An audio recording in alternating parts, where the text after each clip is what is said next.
Mesdames, Messieurs, bonsoir et bienvenue aux informations au sommaire de cette édition. Après l'opération de déguerpissement des voies publiques et des grandes artères de Bamako, l'heure est maintenant à la recherche de solutions pour dédommager les victimes. Un marché de plus de 400 places est en construction. Les responsables de la Chambre du commerce et d'industrie du Mali ont effectué lundi une visite de terrain sur les sites identifiés à cet effet.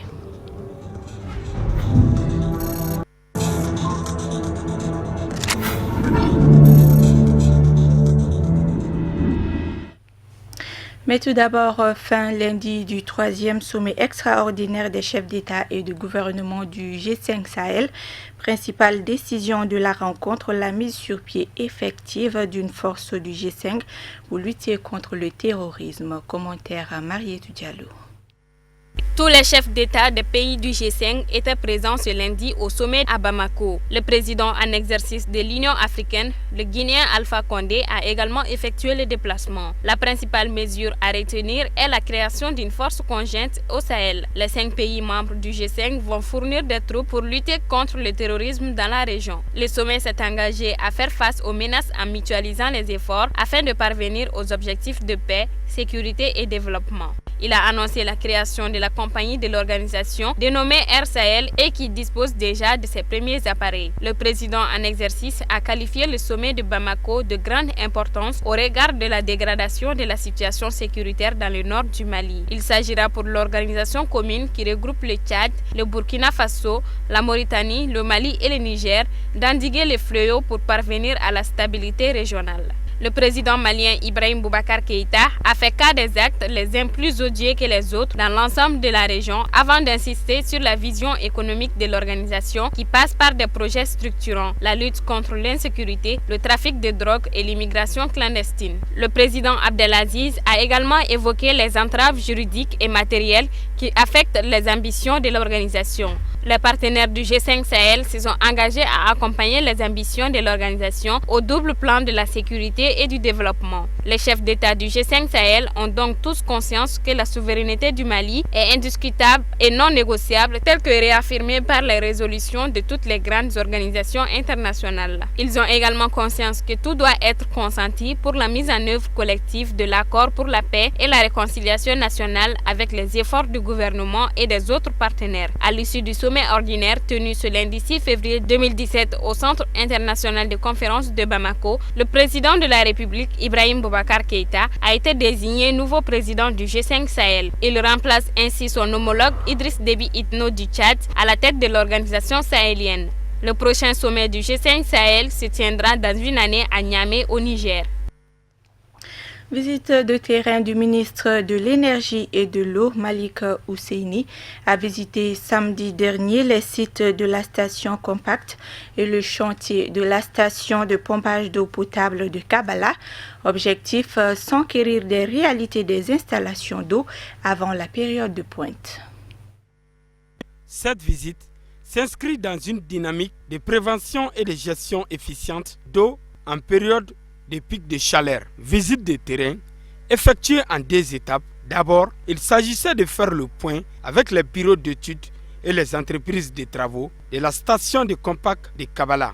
Ensuite, la seconde étape a consisté à visiter certaines installations et addictions d'eau dans plusieurs quartiers. Là, on est sur la partie du réservoir, la plus grosse partie de l'ouvrage de l'eau 2, des ouvrages de l'eau 2. Sur la partie réservoir, radier, stockage d'eau traitée, 10 000 m3. Vous avez ici donc 2 réservoirs de 5 000 en compartimenté. Juste derrière vous, où il y a les terrassements, c'est la partie pompage, donc l'ouvrage le plus profond de la station. On a fini les terrassements sans avoir eu affaire à des artificiers pour exploser. On a réussi quand même à terrasser. Ce terrassement a duré 2 mois et demi. Et là, les premiers bétons vont être coulés ce mois-ci. On a démarré les bétons de propreté, les aciers, et ça va aller très vite maintenant. Et on pense qu'on est bien en avance sur le planning. On pense que ça sera réalisé dans les temps sans problème. Pour la prise d'eau à aujourd'hui, on peut considérer qu'on est entre 25 et 30% d'avancement, tout à fait dans l'ordre de ce qui était prévu au planning. Voilà, puisque nous sommes obligés de nous régler sur le niveau du fleuve. Voilà. Donc cette prise devra être finie avant la remontée des eaux du fleuve, c'est-à-dire on espère début juin. Le premier site que vous avez visité tout à l'heure, qui est le lot 2, c'est une station de traitement qui va transformer, comme je le disais tout à l'heure, l'eau brute que vous voyez dans le fleuve en eau potable, celle que vous allez trouver à vos robinets quand le projet sera achevé. De ce fait, le ministre dira qu'il y a un certain nombre d'actions prioritaires qui consistent à renforcer les addictions d'eau existantes. Au dire du ministre, l'objectif de cette visite était de faire le point avec les populations, les élus, sur l'état de fonctionnement des installations afin de permettre d'avoir une meilleure évaluation des actions à entreprendre avant le mois de mars 2017. Je pense que vous avez bien qualifié la situation. Les problèmes d'eau, il est là, il est complexe et je pense que c'est là donc notre source d'énergie. Il faut réellement s'armer de tous les moyens possibles pour apporter des solutions aux problèmes d'eau de Bamako et environ.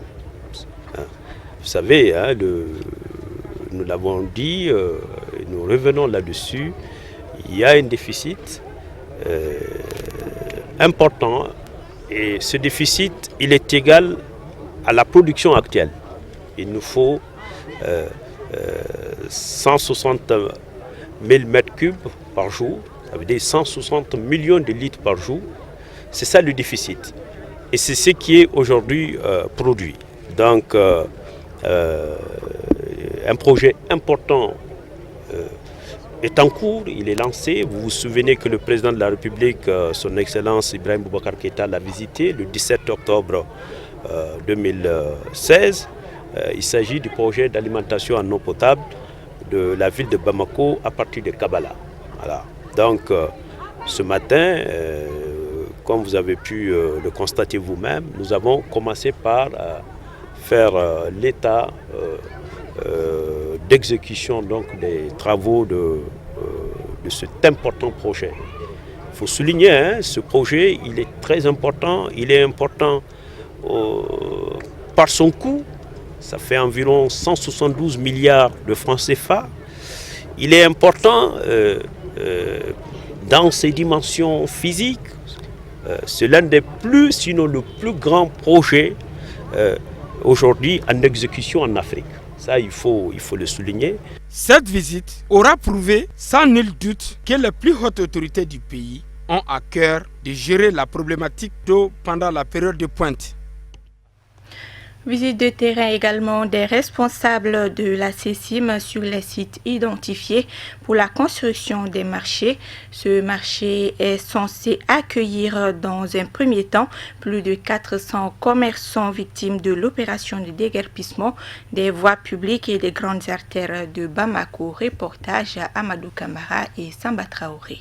Cette visite de terrain des responsables de la Chambre de commerce et d'industrie du Mali s'inscrit en droite ligne des recommandations sorties des rencontres entre différents acteurs du processus de dédommagement des victimes de l'opération de déguerpissement des voies publiques et autres acteurs de la ville de Bamako. Aujourd'hui, nous sommes dans un chantier qui est vraiment vocation commerciale. C'est le marché, nouveau marché qui est en train de construire par la Chambre de commerce. La construction est vraiment attribuée aux décrépits qui ont été décrépits depuis 6 mois. On est en train de chercher la solution pour eux. Lancée depuis quelques mois, cette opération de dédommagement va soulager dans un premier temps plus de 400 commerçants déguerpis. À en croire les responsables de la CECIM et des associations des commerçants détaillants du Mali, le reste va suivre progressivement.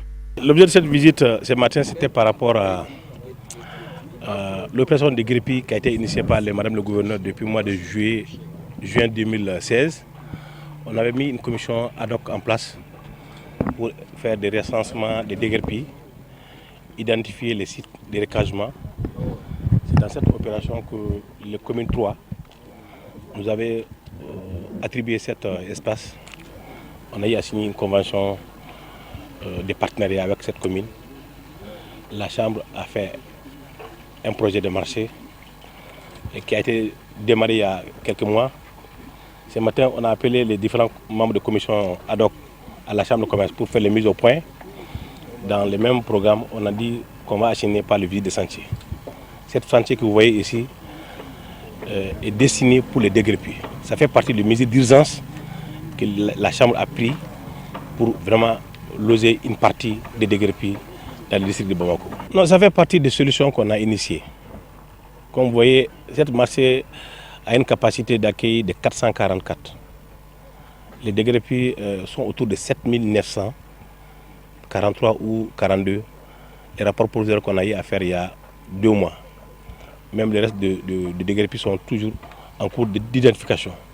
Ça fait partie des solutions qu'on a initiées. Comme je te disais tout de suite, c'est une mise d'urgence sur laquelle on a trouvé cet espace. Parce qu'après l'opération, on a eu à écrire l'ensemble des 10 communes des districts de Bamako pour leur demander s'ils ont un espace vide qui nous permet à construire très rapidement des marchés. La solution qui a été trouvée, c'est la commune 3 et commune 4 qui ont identifié 2 sites qu'on a fait le projet sur ces 2 sites-là. Ici, 444, Sibirbougou, 142 aussi, espace dans la commune 5, commune 4 plutôt. Mais il y a d'autres sites qu'on a identifiés, mais le processus de ce dossier n'a pas encore terminé. Après, ici, on va faire visiter aussi les parkings qui se trouvent devant l'échangeur de Babemba. On est en pourparlers avec la commune 3 pour l'attribution à la Chambre, pour qu'on fasse aussi un marché moderne comme celle-là. Le nombre de sites, je saurais de vous dire ça, c'est en tout cas une soixantaine. C'est plus de 60 sites qu'on a identifiés qui peuvent être réaffectés à la Chambre pour enfin qu'on puisse faire ça des marchés. Rappelons que cette opération consiste à rétablir les commerçants détaillants victimes de l'opération de déguerpissement dans leur droit le plus absolu. Voilà à présent l'actualité hors de nos frontières, une compilation signée Marietou Diallo.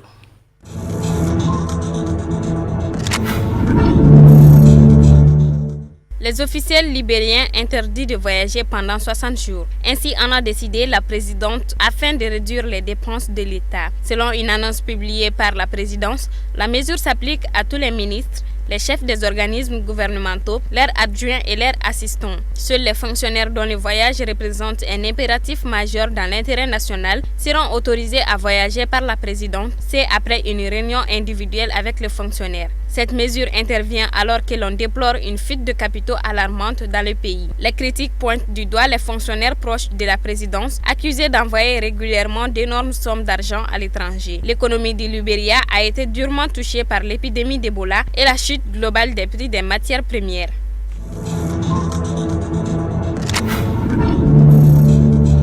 Des centaines de personnes ont manifesté lundi à Lagos pour protester contre la politique économique du gouvernement nigérian et réclamer des solutions à la récession qui frappe le géant ouest-africain. Environ 500 personnes se sont rassemblées en début de matinée au stade national de la capitale économique nigériane. Ils ont ensuite entamé une marche pacifique en direction du théâtre national. À l'origine de l'appel à manifester, la star d'Afropop, Two-Face, avait fait marche arrière dimanche, invoquant des raisons de sécurité pour annuler le rassemblement qui avait auparavant été interdit par la police. Dans la capitale administrative Abuja, plusieurs dizaines de personnes ont également répondu à l'appel et marché en direction du palais présidentiel pour protester contre la gestion de la crise économique par l'administration du président Muhammadu Buhari, élu en mars 2015.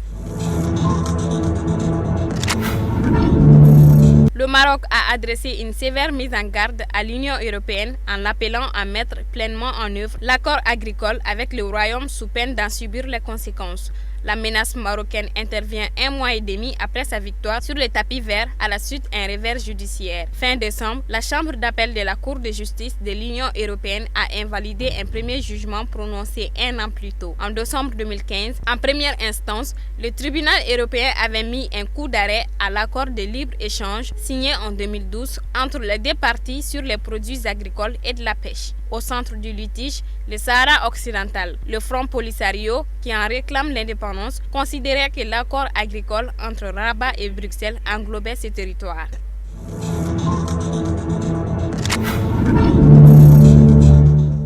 Désormais, les membres de l'armée sud-soudanaise coupables de meurtre ou de viol doivent être punis de la peine capitale. Le président sud-soudanais Salva Kiir en a donné l'ordre au chef de l'armée lundi. Face aux populations parmi lesquelles de hauts fonctionnaires et officiers de l'armée, Salva Kiir a évoqué la peine capitale pour les éléments de l'armée qui se rendront coupables de meurtre ou de viol. La ville de Yé, la première que le président sud-soudanais visite depuis l'éclatement de la guerre dans son pays en 2013, a été profondément marquée par le combat de juillet 2016 entre les forces de Salva Kiir et de son rival Riek Machar.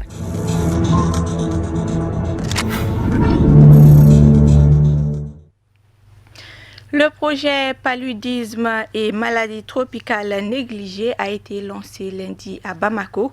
Il vise entre autres la promotion du traitement intégré des maladies tropicales négligées et la chimioprévention du paludisme saisonnier au Sahel.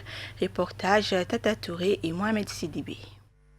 Le projet régional Paludisme et maladies tropicales négligées au Sahel couvre 3 pays sahéliens membres de la CEDEAO, à savoir le Mali, Burkina Faso et le Niger. L'objectif de cette rencontre est d'accroître l'accès et l'utilisation des services à base communautaire harmonisés pour la prévention et le traitement du paludisme et de certaines maladies tropicales négligées dans les zones transfrontalières des pays bénéficiaires. Dans le cadre de la lutte contre les maladies, la Banque mondiale a approché l'Organisation ouest-africaine de la santé et ensemble avec 3 pays qui sont le Burkina Faso, le Mali et le Niger, nous avons identifié ce projet que nous avons intitulé Paludisme et maladies tropicales négligées. Il s'agit d'un projet qui couvre donc les 3 pays que je viens de citer et qui va nous permettre de lutter contre le paludisme d'une manière générale, mais aussi des maladies tropicales négligées, en se focalisant sur les services sanitaires dénommés districts sanitaires qui sont frontaliers à ces 3 pays.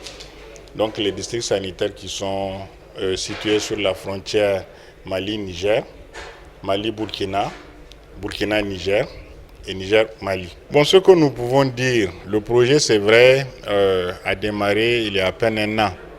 Nous entamons la 2e année de ce projet et dans le cadre de la mise en œuvre de ce projet, nous avons pu effectuer des campagnes de lutte contre le paludisme, mais aussi nous avons pu, dans les districts concernés, procéder à des campagnes de masse de distribution de médicaments contre les maladies tropicales négligées telles que la bilharziose, la schistosomyase et autres types de maladies